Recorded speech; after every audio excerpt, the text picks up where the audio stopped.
In the high-stakes world of modern air power, fuel is the invisible lifeline that turns fighters into long-range predators.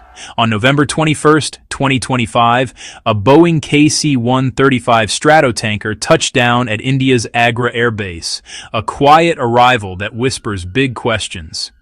Is the Indian Air Force, or IAF, gearing up for conflict, or just patching holes in a leaky fleet?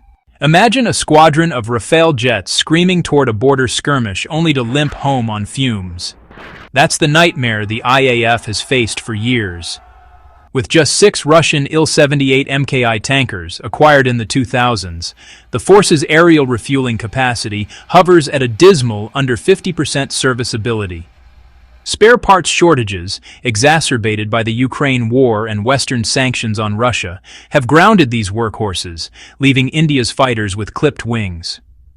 Aerial refueling isn't a luxury, it's a multiplier. It lets Su-30 MKIs patrol the Himalayas for hours, or Mirage 2000s project power over the Indian Ocean without mid-mission pit stops. Without it, India's more than 2,000 combat aircraft are tethered to short-range operations, vulnerable in a two-front scenario against China and Pakistan. The IAF's 2022 acknowledgement of a critical shortfall in tankers wasn't hyperbole. It's a gap that's grown wider amid rising tensions. Enter the U.S. Not with a gift, but a lease. On March 28, 2025, India's Ministry of Defense signed a 3-year wet lease deal with Virginia-based Metrea Management for a KC-135, extendable by another 3 years. Valued at an undisclosed sum but estimated in the tens of millions, it promises up to 100 refueling hours monthly, enough to train dozens of pilots without the headaches of ownership. So, this aircraft, tail number November 604 Mike Alpha, call sign Sierra Whiskey Bravo 91, isn't, some shiny new bird. Built way back in the 1960s, this KC-135 Stratotanker has spent decades ferrying fuel for U.S. operations, from Vietnam all the way to the Gulf. Metrea, that's a private firm with a fleet of 18 of these, relics, all modernized with glass cockpits and efficient engines, flew it in at 181 knots, skimming 2,425 feet over Agra's runways. At 185 feet long, with a 146-foot wingspan, the KC-135 can offload 200,000 pounds of jet fuel mid-air.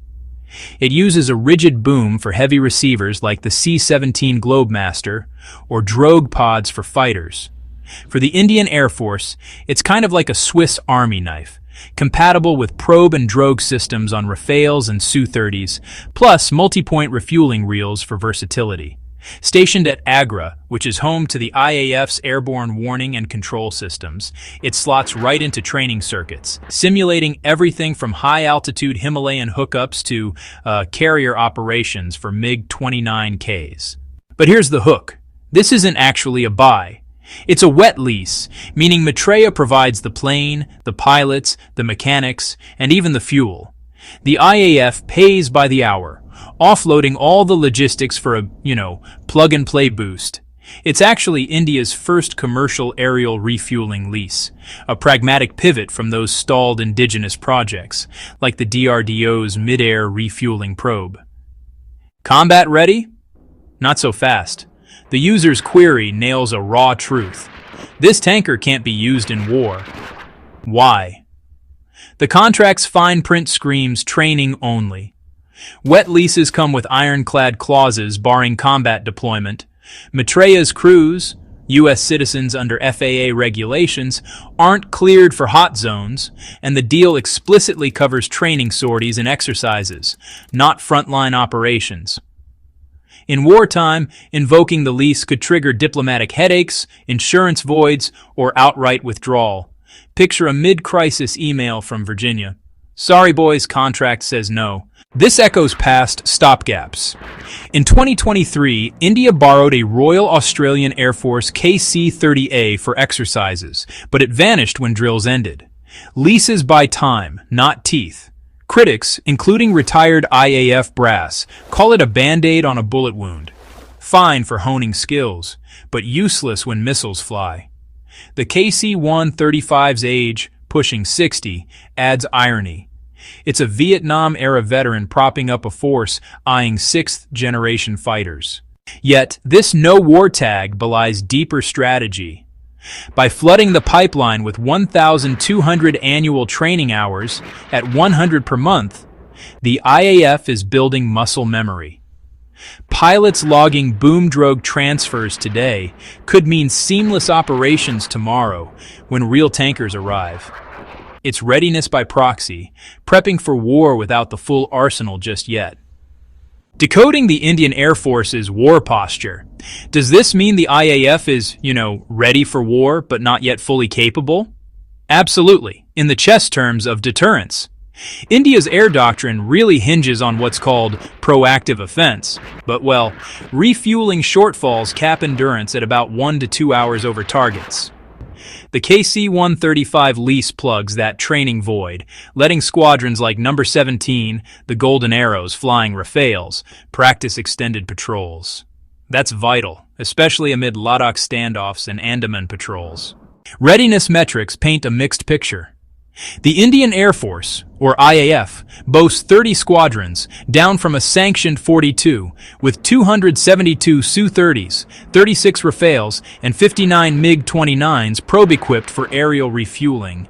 But only 4 IL-78s are reliably airworthy, limiting fleet-wide operations to just a fraction.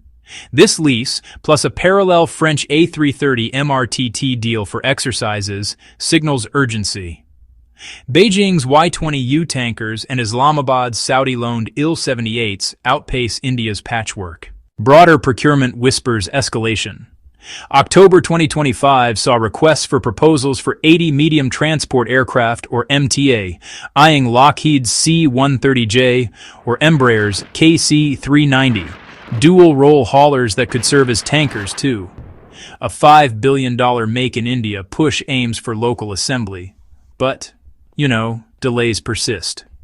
Meanwhile, the IAF's Tarang Shakti 2024 exercise, with US F-18s and KC-135s, tested interoperability, a nod to Quad ties. If war loomed, this lease buys 36 months to scale, enough for indigenous AEW and CS upgrades or a full KC-46 buy. Skeptics see vulnerability. Reliance on U.S. firms like Metrea, which includes ex-Pentagon insiders, ties India to Washington's whims.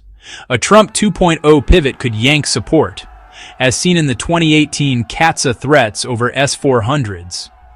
But optimists counter its diversification from Russia, aligning with $20 billion in U.S. defense pacts since 2008. Thank you for watching. If you found the video insightful, hit the like button and subscribe, and I will see you in the next video.